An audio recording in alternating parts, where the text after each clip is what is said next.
Welcome everybody.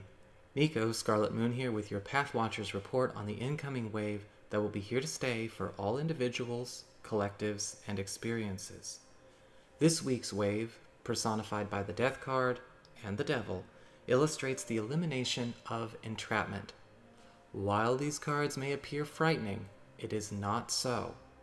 Remember not to oversimplify or split into black and white dualistic thinking.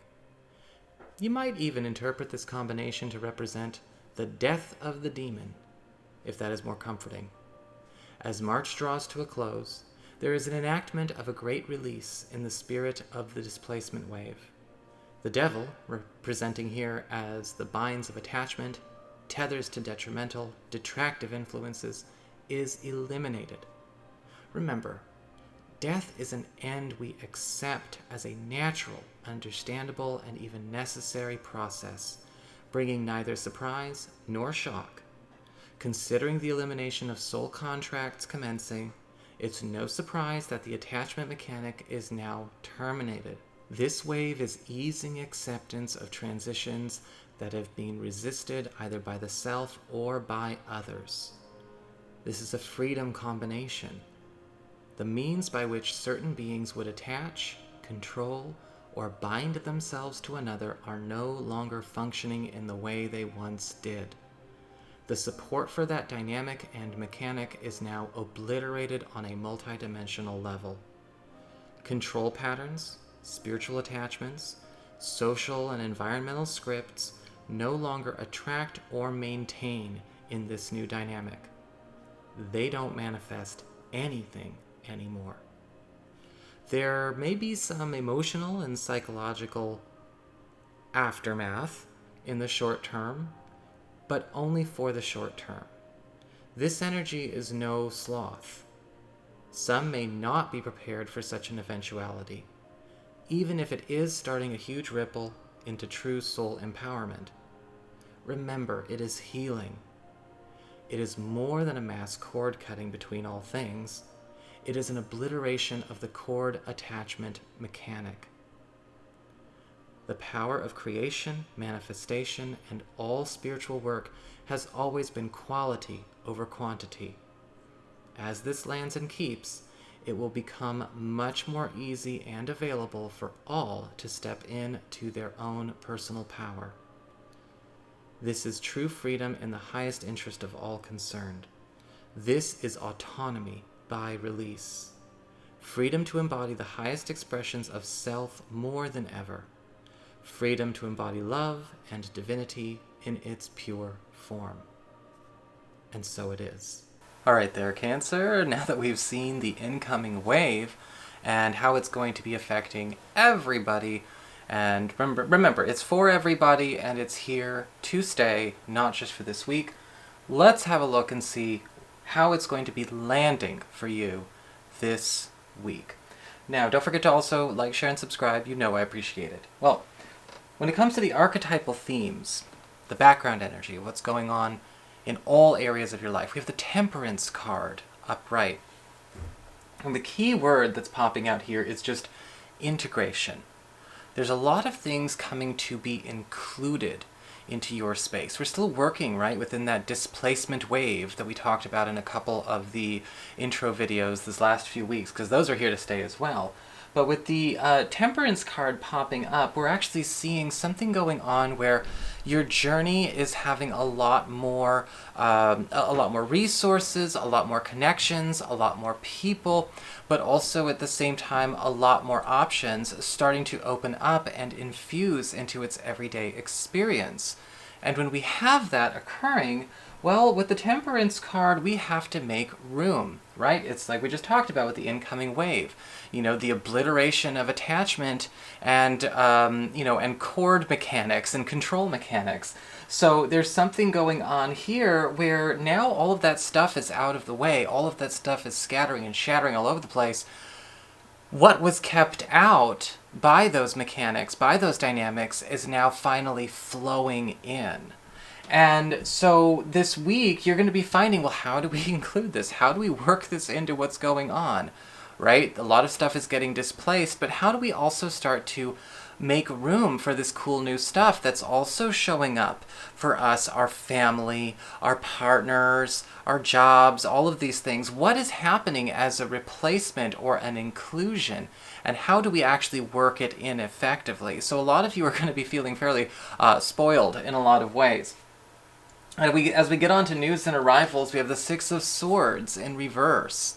And the Six of Swords in reverse is talking about a return. I'm actually seeing something coming back into your space, or maybe somebody coming back into your space, back into your life, that was actually maybe propelled out or repelled out by something that had been a pervasive challenge, or maybe focus, something maybe that was so high maintenance or oppressive, or you know how sometimes that can happen, where like something shows up and it just insinuates itself into our life, or maybe under less informed circumstances we may have accidentally allowed that to happen. We may have accidentally invited that influence into our life, however we did, and it knocked out something else, right? It pushed out and displaced something else. Well, now the reverse is happening.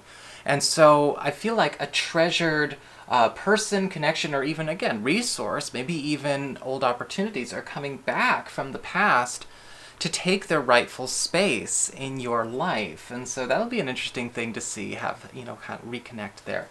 As we go on to material and business concerns, you have the Eight of Swords in reverse. And with the Eight of Swords in reverse, there is that freedom, right? Not all reverse cards are bad. We just talked about a very positive one. Let's talk about another positive one. Keep up.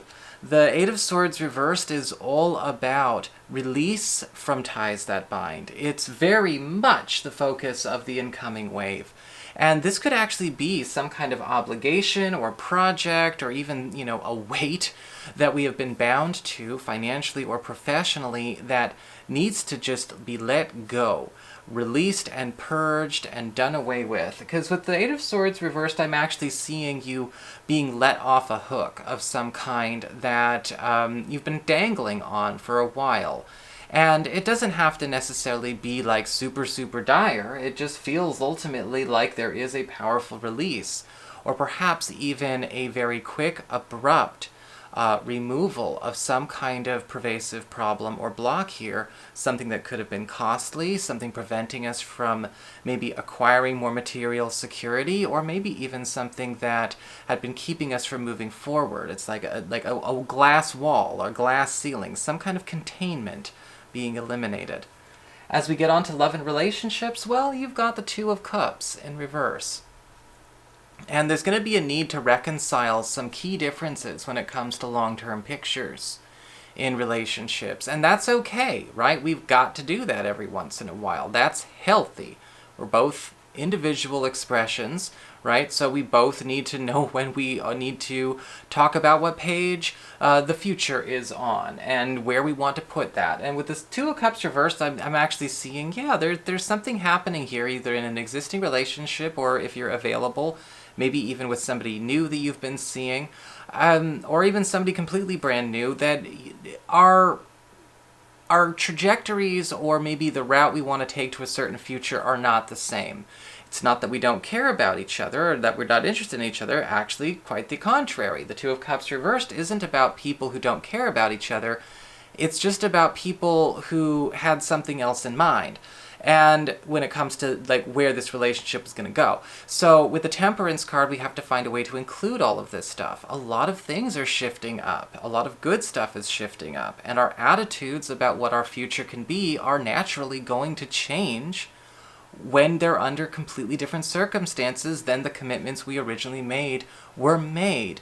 And this is a week where a lot of you get a chance to go, holy crap, how do we work this into our relationship? Or how do we adjust course now that we realize such and such thing is possible, or such and such thing we don't have to do anymore? It's not required. How do we change course in such a way where it's like, look, we made this last decision under, you know, maybe duress, or we kind of, it felt like we might have been settling. You know, let's do something different. This is a week to really kind of work out the kinks and get on the same page with what our intentions are on, so that all people are having complete freedom, right? Because there's no more attachment and control dynamics here.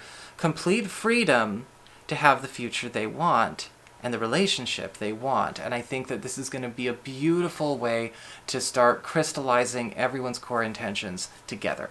So that is your horoscope. I hope you enjoyed it. Once again, don't forget to like, share, and subscribe. You know I appreciate it. And should you ever want to get a session with me, go on ahead to my website. It's integrativemysticism.com.